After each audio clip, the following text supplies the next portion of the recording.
Oh, Hey, Mr. President Trump. Mr. President, how you doing?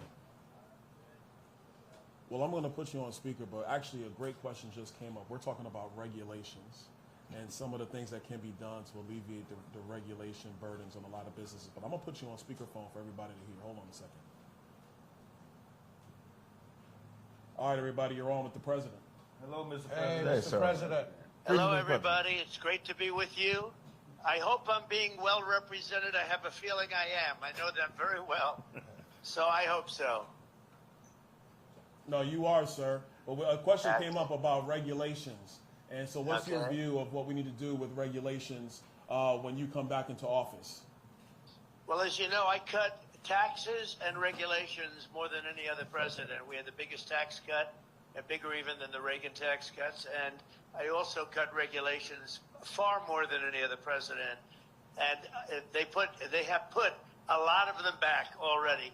We will get them cut so fast.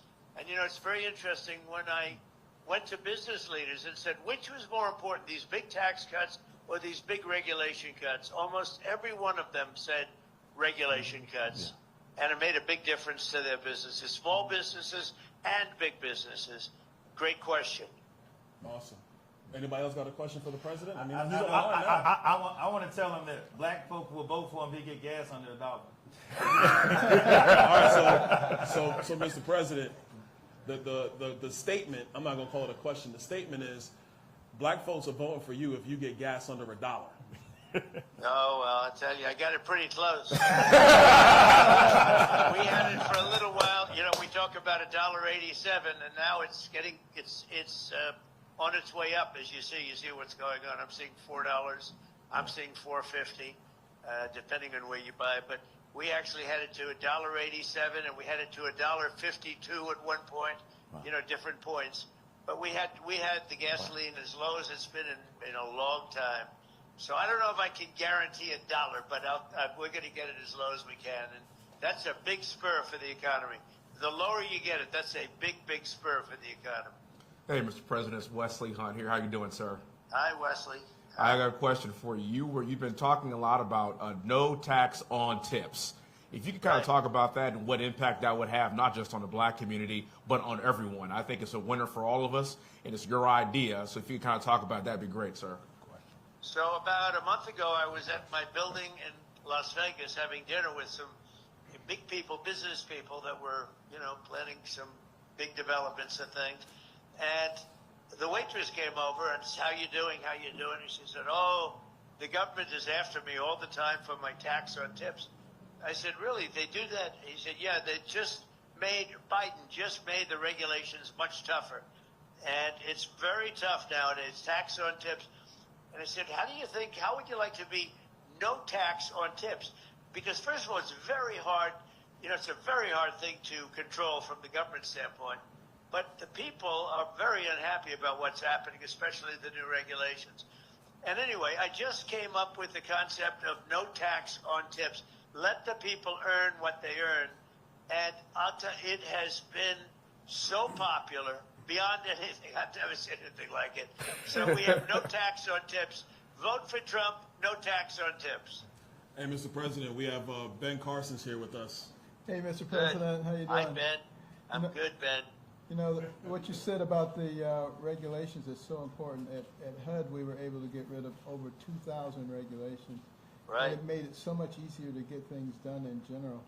But I just want to encourage you to continue to speak out, because the attacks on you have been absolutely ridiculous. We're praying that God will give you the strength to bear it, because you're standing in there for all of us. Well, the attacks have been unbelievable, what they say. And, you know, they'll take a speech where I'll be out rallying, a perfect speech for an hour and a half, 2 hours. We have big crowds. We had over 100,000 people, 107 to be exact, in Wildwood, New Jersey. We had 25,000 in the South Bronx. We have 88,000 in South Carolina. We have tremendous crowds. And you'll make a perfect speech. And this lowlife Biden will take the speech, his people, him and his people, and they'll cut sentences out, cut words out, cut sentences out. Oh, Trump, look, you didn't make a good speech. You didn't make a good speech. And I do them largely without teleprompter. You know, I don't need a teleprompter. He can't read a teleprompter. But these people are nasty. They're really horrible people. They really are. It's a shame. It's a shame.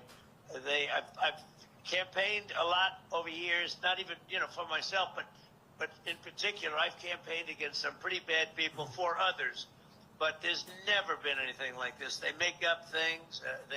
You know, suckers and losers, which was never said. They know it. They make it up. They literally make it up. You saw it with the 51 intelligence agents where they said that they got this done, where they said that the Hunter laptop from hell was all Russia disinformation. And, you know, it's just a total made-up thing. These people, so you're right about that, Ben, when you say it. It really is a shame of shame. But the people understand it. We're leading in every poll. And we're leading every swing state. And one just came out, I guess, Nate Silver, the New York Times, that we have close to a 66% chance of winning, which is a pretty good chance, I guess, when you think about it, right? And Mr. President, you got time for 2 more questions? Yeah, sure. All right. Go ahead. Mr. President, Shelley Winter, how are you, sir? How are you? Thank you very much. I wanted to ask you, the debate is tomorrow. Do you think that you will get, what many of my listeners are asking me, do you think that you will get a fair shot from Jake Tapper and Dana Bash? Do you think you'll get Tapper. fake Tapper, right? Fake Tapper. Do you think you, Byron, it was cutting and out. Don Can you just Bash. repeat that question, please? Do you Do you think you'll think you're get going to get a fair shot from Jake Tapper and Dana Bash tomorrow night?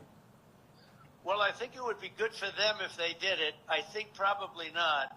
You know, it's very interesting. During the primary, CNN covered me, you know, very, very tough, but they covered me all the time. And I won it very quickly. I won it in record time. And Byron knows that, and Ben knows that. They were all there. And Wesley was there. Wesley, good job on television this morning, by the way. Oh, thank you, sir. But they were all there. We won it in record. So now I'm making my speech to, you know, accept everything and to acknowledge the victories and all. And CNN started off, and then they ended. Jake Tapper said, "All right, that's enough. We're not going to listen to him." So they cover the whole primary, but they don't cover my victory speech. So, you know, am I going to get a fair? Probably not. But it would be very good for CNN. They're having a lot of ratings problems. I think it would be very good for CNN, actually, in terms of its credibility. It'll be interesting to see. All right, last question, Mr. President. Coach? Yes, Mr. President, how are we doing today, sir? Hi, Coach. All right. My question is, in the black community, it's been made a big deal about how you have been kind of railroaded here as far as your court cases go and everything. Yeah. And the support that you'll receive from the black community is kind of like a sympathetic kind of support, because it's understood that we've received similar, not even similar, but basically we've been railroaded since the day we came here. We felt that way, right? So if you can acknowledge that you are getting support from black people because of this, then we can kind of acknowledge that we have been getting railroaded. So my question is, what can you do about those Alvin Braggs on your side that have been doing such railroading from the time? What can we do about those Fonnie Willises and Alvin Braggs that are, you know, right now sending some poor black person to jail for some crime that they're doing? Well, you know, it's an amazing thing when this happened. Wow. And as you saw, all the legal scholars say these are not cases. These are not cases should be brought. It's just a terrible thing. It's weaponization. And it comes out of the White House, even when it's city and state, comes out of the White House in order to attack a political opponent. But since that happened, the black support, I think my representatives will tell you this, the black support has gone through the roof. Yes, it has. And I guess they equate it to problems that they've had. But since this has happened, like the mugshot is the best. It just beat Elvis Presley and Frank Sinatra by a lot, by the way. Beat him by a lot. But that's the number one mugshot of all time. It's really an amazing thing. Since it happened, the support among the black community and the Hispanic community has skyrocketed. It's been amazing. Really been amazing. It's been actually very nice to see. Mr. President, You know, it's in one way. In one way, you say, "Gee, isn't that too bad?" But the truth is, it's really a lovely thing when I see that. We have great support now in the black community and in the Hispanic community. That's true. Great support. I'll say before you leave, Mr. President, I'm a veteran, and we have several veterans here on the panel today. And of the group of people that I say support you the most, the black veterans tend to be with you. So we're with you, sir. If you want to talk a little bit about what you've done with the veterans. Well, I just want to thank everybody. It was, you know, it was in fact, if we did it tomorrow, I'd be there. I'd be there despite tomorrow evening. It's going to be big, and they say maybe the biggest. Somebody said this will be the highest rated show of all time. I said, don't tell me that. I don't want to hear that. Hey, I'm not interested in listening to that. I actually said that to Byron. I'm not interested in hearing that. But I just want to thank everybody for being there. You have my support. You know, we did a tremendous amount. I wrote it down just a little while ago, knowing I was going to make this call. Achieved the lowest African-American unemployment rate, the lowest ever. We delivered the largest small business tax cuts ever. We lifted 6.6 million people out of the poverty, which is a record. Black Americans saw their largest increase in home ownership ever. We gave record funding for historically black colleges and universities. I actually got them taken care of. They were really in bad shape. And we passed it, and we did that.